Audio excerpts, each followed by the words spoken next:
dorë të një prokurori te një tjetër dhe viktimat lodhen. Në një mesazh të fundit të një zotërie më thot, u lodha.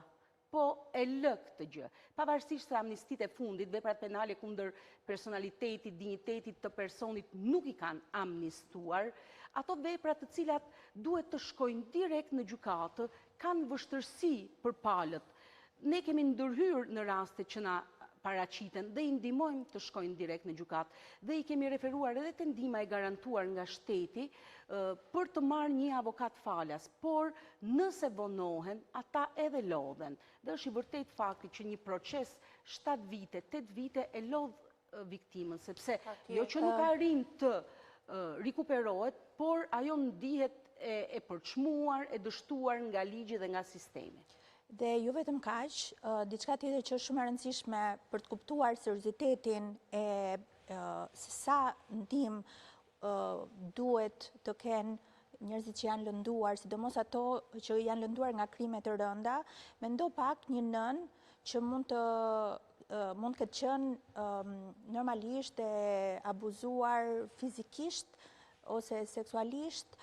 nëse ajo nuk merr përkrahjen e dur, normalisht ajo do ketë tërkohës një stres, një depresion të fshehur, një ankth, dhe kjo ndikon në mënyrë të drejtë për drejtë në familjen e saj, ndikon në mënyrë të drejtë për drejtë tek fëmijët e saj, dhe fëmijët e saj normalisht do jenë ata që do e përçojnë, do jetë si një efekt domino, që edhe vajza, edhe djali do ketë pikërisht të njëjtat situata, sepse shikojnë një nën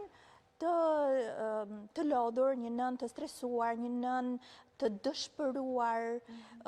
të zhgënjyer. Pra shumë e rëndësishme që në këto raste ne duhet të ngrem, jo vetëm të ngrem zërin, por që të ketë edhe një sistem ku njerëzit e abuzuar në çfarë do lloj mënyre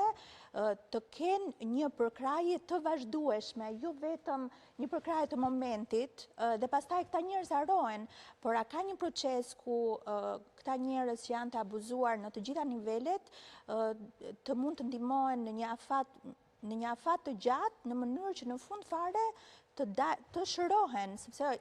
shpresa, ato çfarë ne duam të themi sot, që viktimat normalisht kanë pasur këtë lëndim të madh, por gjithmonë ka shpresë që nëse u jepet një rrugëzitje, këta njerëz do jenë njerëz të shëndetshëm, biles do jenë ata njerëz që do ngrenë zërin për njerëzit e tjerë që do jenë një model, biles model më i fuqishëm për një person që